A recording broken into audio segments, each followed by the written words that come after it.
Students, एक बार फिर से हाजिर हो चुका हूं आपके लिए एक बहुत बेहतरीन टॉपिक लेकर। सबसे पहले आज की क्लास के टॉपिक को टारगेट करें तो आज की क्लास का टॉपिक होगा स्टूडेंट अपना नेत्र की समंजन क्षमता क्या होती है, अकोमोडेशन पावर ऑफ आईज क्या होती है, ये आज की क्लास में डिस्कस करने वाले हैं। इससे पहले वाली क्लास में स्टूडेंट अपन ने मानव नेत्र की संरचना और क्रिया विधि का डिटेल से अध्ययन किया है। यदि आपने वीडियो नहीं देखा है तो डिस्क्रिप्शन में उसका लिंक दिया हुआ, वहां जाकर या फिर आई बटन पर क्लिक कर आप उस वीडियो को देख सकते हो और मानव नेत्र की संरचना और उसकी क्रिया विधि को आसान भाषा में, आसान शब्दों में एक डायग्राम की सहायता से समझ पा सकते हो आप।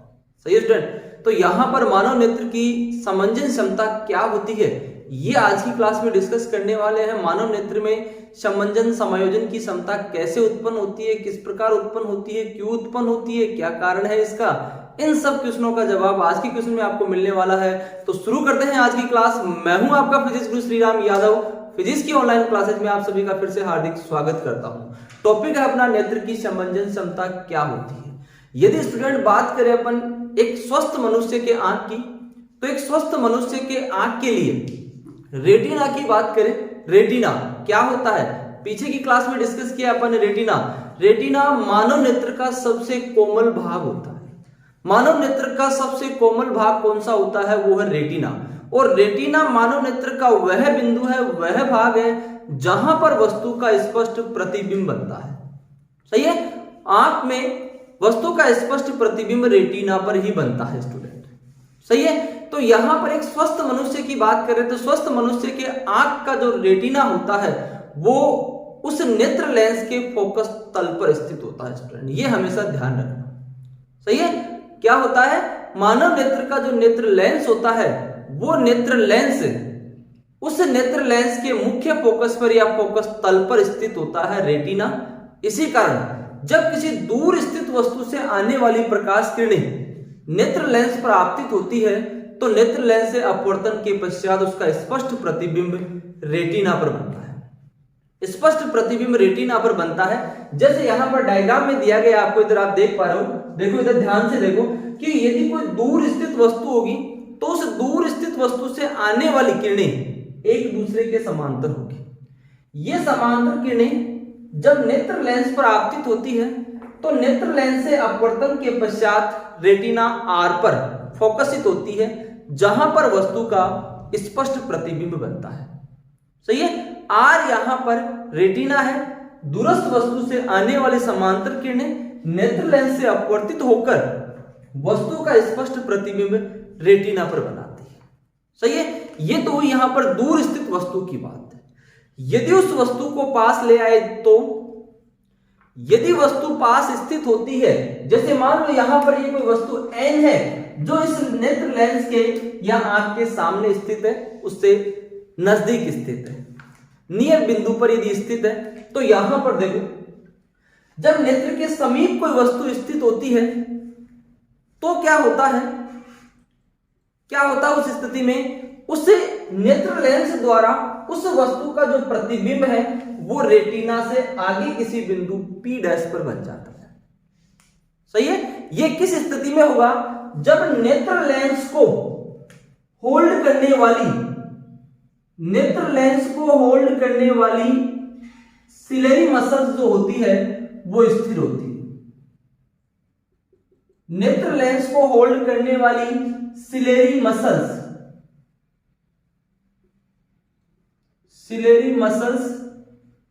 यदि ये स्थिर होती है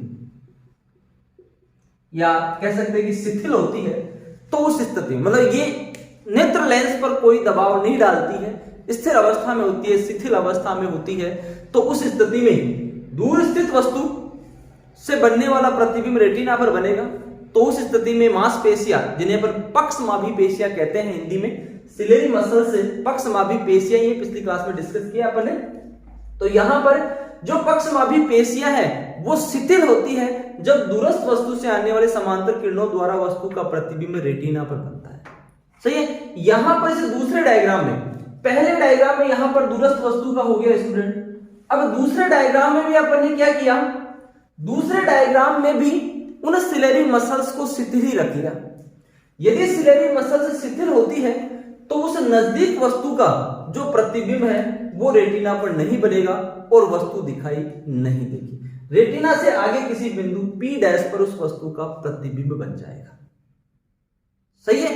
तो अब यहां पर ये जो सिलेरी मसल्स हैं ये क्या करती है, इस नेत्र लेंस की वक्रता को परिवर्तित करने का कार्य करती है। कहने का मतलब ये जो सिलेरी मसल्स है ये इस नेत्र लेंस पर दाब डालती है। सही है। जब इस पर दाब डालेगी तो क्या होगा स्टूडेंट, सिलेरी मसल्स जब इसके ऊपर दाब डालती है तो देखो तीसरे डायग्राम में नेत्र लेंस के आकार में क्या परिवर्तन हो गया। जब ये सिलेरी मसल्स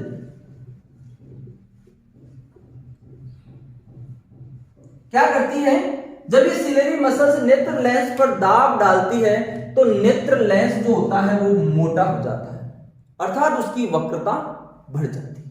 वक्रता बढ़ जाती है तो उसकी फोकस दूरी कम हो जाती है। सही है। यहां पर इसकी फोकस दूरी उतनी की उतनी ही थी, उतनी की उतनी कितनी, ये चीज भी यहां पर एक इंपॉर्टेंट क्वेश्चन है स्टूडेंट, कि जब मांसपेशियां जो पक्षमाभी पेशियां सिलेरी मसल्स होती है वो शिथिल होती है तो नेत्र लेंस की फोकस दूरी कितनी होती है। तो नेत्र लेंस की जो फोकस दूरी है, एक इंपॉर्टेंट क्वेश्चन है स्टूडेंट, नेत्र लेंस की फोकस दूरी लगभग 2.5 सेंटीमीटर होती है। एक इंपॉर्टेंट क्वेश्चन है, ये ध्यान रखना दिमाग में कि यहां पर जब नेत्र लेंस को होल्ड करने वाली सिलेरी मसल्स क्या होती है, शिथिल होती है, स्थिर होती है, बिना किसी दबाव की अवस्था में होती है, तो उस अवस्था में नेत्र लेंस की जो फोकस दूरी है वो लगभग 2.5 सेंटीमीटर होती है। समझ गए। नेत्र लेंस की फोकस दूरी मतलब यहां पर इस स्थिति की बात करें, अपन पहले फिगर की बात कर रहे हैं, तो इस पहले फिगर में नेत्र लेंस और रेटिना के बीच की जो दूरी है, क्योंकि रेटिना इस नेत्र लेंस का एक फोकस तल कह सकते हैं, जब दूरस्थ वस्तु से आने वाली प्रकाश किरणें रेटिना पर वस्तु का स्पष्ट प्रतिबिंब बनाती है, तो यहां पर रेटिना और नेत्र लेंस के बीच की जो दूरी है, इस दूरी का जो मान है वो स्टूडेंट 2.5 सेंटीमीटर होगा। ये इस नेत्र लेंस की फोकस दूरी को दर्शाती है। क्लियर है स्टूडेंट।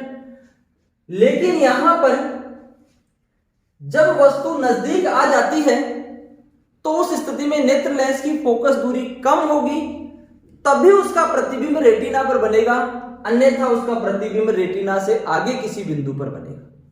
तो इन सिलेरी मसल्स ने क्या किया, नेत्र लेंस की वक्रता को बढ़ा दिया। सही है। कहने का मतलब इसको मोटा कर दिया और इसकी फोकस दूरी को कम कर दिया। जब इसकी फोकस दूरी कम होगी, देखो डायग्राम में भी आप डिफरेंस देख पा रहे हो कि यहां पर नेत्र लेंस, इन दोनों अवस्थाओं में नेत्र लेंस पतला है, लेकिन यहां पर नेत्र लेंस जो है वो मोटा हो गया। कहने का मतलब इसकी वक्रता बढ़ गई। वक्रता बढ़ गई तो फोकस दूरी में कमी होगी। फोकस दूरी में कमी हो गई तो रेटिना के आगे बनने वाला प्रतिबिंब रेटिना पर ही फोकसित हो गया। सही है। तो उस समीप स्थित वस्तु एन का जो प्रतिबिंब है, नेत्र के समीप या आंख के समीप वस्तु जो एन थी, उस वस्तु एन का प्रतिबिंब यहां पर रेटिना पर ही बन रहा है।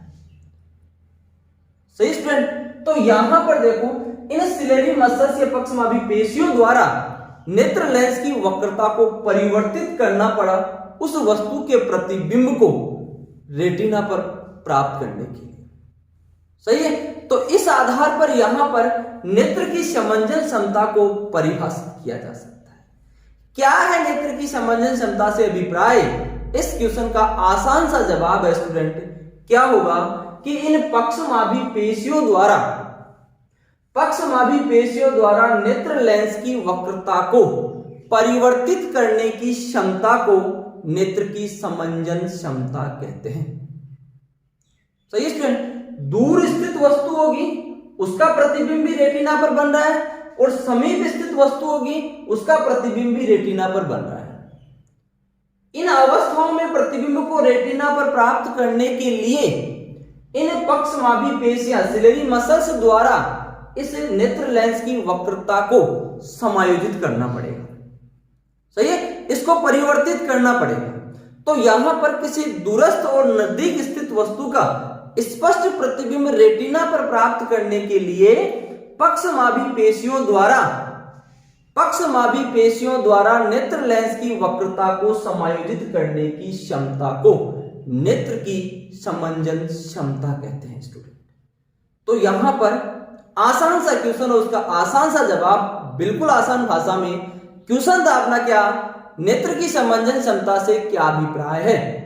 तो उसका आंसर क्या मिला स्टूडेंट, तो उसका आंसर है ये, क्या कि जब कोई वस्तु दूरस्थ और नजदीक होती है तो उस वस्तु का स्पष्ट प्रतिबिंब रेटिना पर प्राप्त करने के लिए पक्षमाभी पेशियों द्वारा नेत्र लेंस की वक्रता को समायोजित करने की क्षमता को नेत्र की समंजन क्षमता कहते हैं। अकोमोडेशन पावर ऑफ जो आई है उसको इस आसान भाषा में यहां पर परिभाषित किया गया है।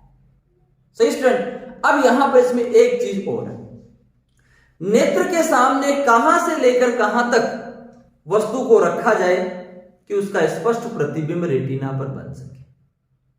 सही स्टूडेंट।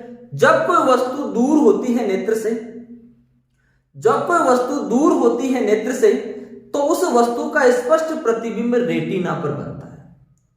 तो यहां पर नेत्र से दूर स्थित वह बिंदु, नेत्र से दूर स्थित वह बिंदु जिसका स्पष्ट प्रतिबिंब रेटिना पर बनता है, उस बिंदु को क्या कहते हैं, उस बिंदु को नेत्र का दूर बिंदु कहते हैं। सही है, जिसे यहां पर नेत्र का दूरदृष्टि बिंदु भी कहा जा सकता है।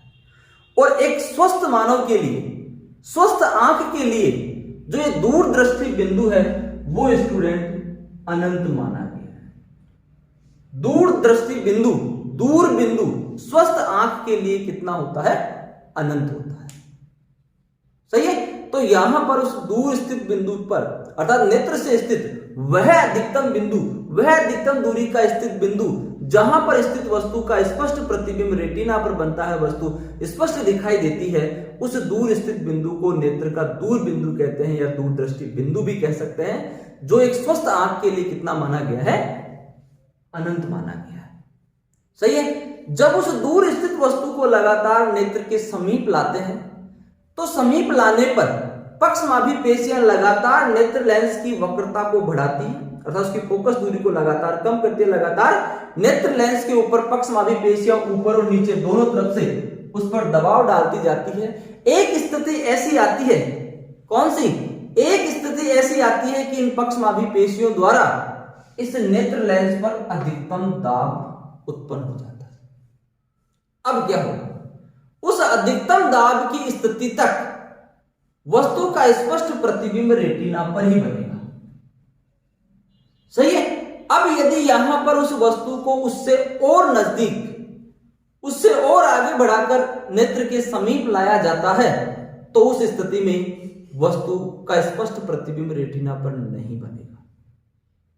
तो यहां पर नेत्र के समीप एक ऐसा बिंदु हो गया, नेत्र के समीप, डेफिनेशन देखो यहां पर एक दूसरा बिंदु और मिल रहा है, नेत्र के समीप वह बिंदु जिस पर रखी वस्तु का स्पष्ट प्रतिबिंब रेटिना पर बनता है।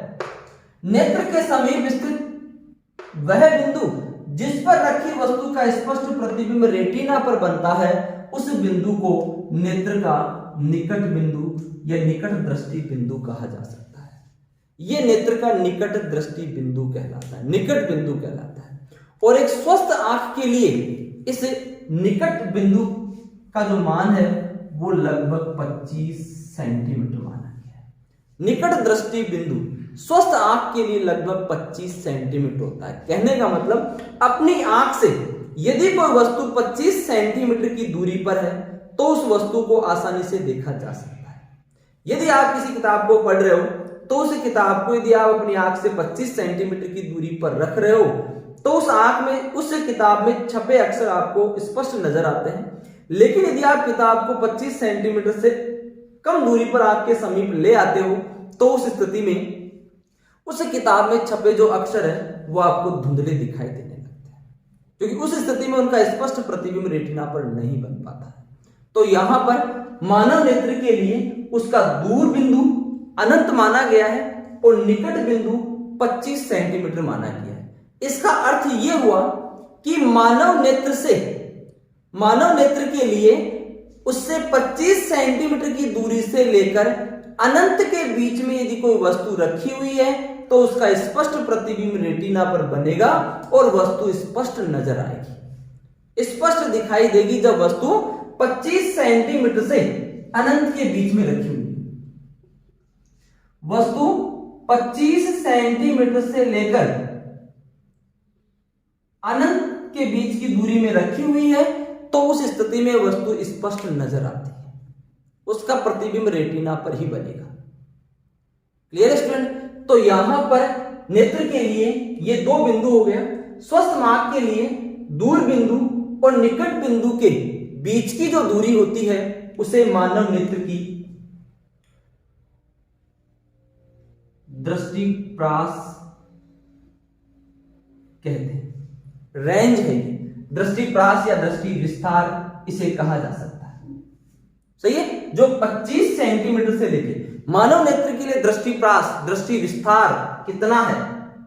एक छोटा सा क्वेश्चन है जिसका आंसर क्या होगा? दृष्टिप्रास या दृष्टि विस्तार मानव नेत्र के लिए 25 सेंटीमीटर से लेकर अनंत तक है। इन दोनों के बीच दूर बिंदु और निकट बिंदु के बीच की जो दूरी है उसे मानव नेत्र का दृष्टिप्रास या दृष्टि विस्तार कहते हैं, जिसका मान 25 सेंटीमीटर से लेकर अनंत के बीच में होता है। सही स्टूडेंट? तो यहां पर एक आसान सा टॉपिक था आज की क्लास में, मानव नेत्र की समंजन क्षमता क्या होती है। आसान भाषा में मैंने आपको समझाया डायग्राम की सहायता से, बहुत अच्छी तरह आपको समझ में आया होगा। आई होप आपको अच्छी तरह समझ में आया है। फिर भी यदि आपको कोई कंफ्यूजन है तो वीडियो को एक बार फिर से देखिए, और यदि फिर भी समझ में नहीं आता है तो आप अपने कंफ्यूजन को कमेंट बॉक्स में शेयर कीजिए। इसके साथ ही यहां पर दो डेफिनेशन, मानव नेत्र के लिए दूर बिंदु और उसका निकट बिंदु क्या होता है वो डिस्कस किया अपन ने। दूर बिंदु अनंत होता है और निकट बिंदु जो होता है वो 25 सेंटीमीटर पर होता है। दूर बिंदु और निकट बिंदु के बीच की जो दूरी होती है उसे दृष्टिप्रास या दृष्टि विस्तार कहते हैं, जिसका मान 25 सेंटीमीटर से लेकर अनंत के बीच में होता है। सही है? तो यहां पर आज की क्लास के साथ पूरी होती है। स्टूडेंट, यदि आपको वीडियो अच्छा लगा हो तो वीडियो को शेयर कीजिए, साथ में लाइक कीजिए, और यदि आप चैनल पर पहली बार आए हो तो चैनल को सब्सक्राइब कीजिए, साथ में बेल आइकन को दबाइए, जिससे अपलोड होने वाली वीडियो का नोटिफिकेशन सबसे पहले आप तक पहुंच सके। थैंक यू स्टूडेंट आज की क्लास के लिए।